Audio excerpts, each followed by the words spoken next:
Hello, this is a presentation about Meena Alexander. The poet was born on February 17th, 1951 in Allahabad, India. She was born into a Syrian Christian family from Kerala. She was originally named Mary Elizabeth Alexander, however, she writes under the name Meena Alexander. Her father was a scientist for the Indian government and her mother was a housewife. When she was around 5 years old, however, her father migrated her family to Sudan. In 1964, she wrote her first poems, which later got published in local newspapers.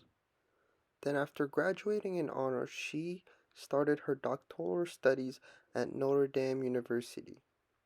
She later on got her PhD in English during 1973.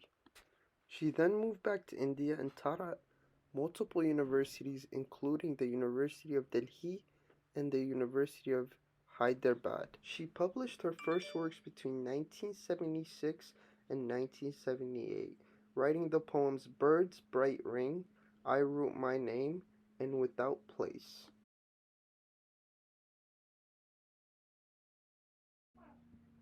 She was a visiting fellow at the University of Paris in 1979. This is where she met David Leadville, which they later married and had two kids. She next became an assistant professor at Fordham University, New York, until 1987, where she became an assistant professor in the English department at the City University of New York. Over the years, she taught poetry in the writing division of Columbia University.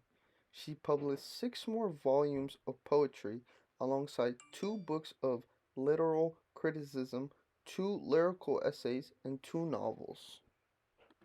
Next, we will look at my favorite poem by Meena, The Journey. I was blindfolded and had only the mercy of the sea and springs of jasmine in my arms. The journey was awkward, lines blown inward, syllables askewed, gills nestled into torrent pages. There were many languages flown in the fountain. In spirits of certain confusion, I did not decide to stay thirsty. When we got to that country, a war was going on. A mound of stones grew outside our window frame. I was 5 years old and tried to understand what was happening. My soul ran with me. Forests with branches torn off, mouths that split open into my mouth, eyes that mirrored mine, ears torn off, few birds warbling. Close at hand, afloat on water, a tall cliff, scarred with glyphs, visionary wants, attuned to nature's substance.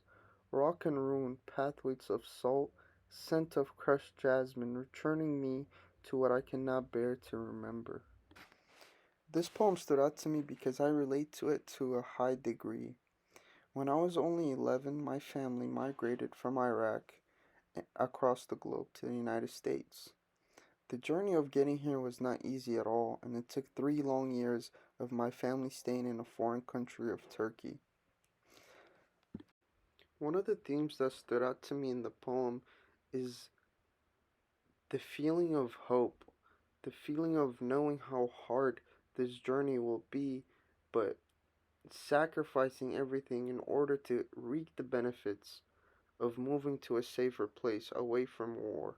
And this is what I felt when I was reading this poem. It took me back to my memories of leaving my home country, saying goodbye to my cousins and my aunts for the last time, and where the poem says, when we got to that country, a war was going on. A mound of stones grew outside our window frame. I was 5 years old and tried to understand what was happening. That was very much me as a young kid. I always liked to ask why. I wanted to know things. I wanted to know why things were going on, and I would always hear about explosions and people getting hurt in my home country, and I always wondered what was happening, why this was happening to me. I Another reason I picked this poem was because the beginning line, I was blindfolded and had only the mercy of the sea. Oftentimes I struggle to see myself in poetry, to see my ideas in poetry just because I don't feel the motivation to analyze them, I guess would be the word. However, this poem drew me in right away because I could relate to that first line, I was definitely blindfolded. I was definitely not knowing what was going on, not knowing where this journey would take me. I remember getting on a bus and going to the airport in Iraq and seeing my parents super f- frustrated and sad and hurt, but motivated at the same time. Like I could tell as a kid that this day was going to be a meaningful day and a day that will start the rest of my life. As I was reading the poem, I came to a realization of how this poem is seeking to describe a young person's identity and a young person's thoughts that form that identity. Um, the lines where it says, I was 5 years old and try to understand what was happening is so powerful because a kid has so many thoughts that don't always click together with the actual situation that's going on.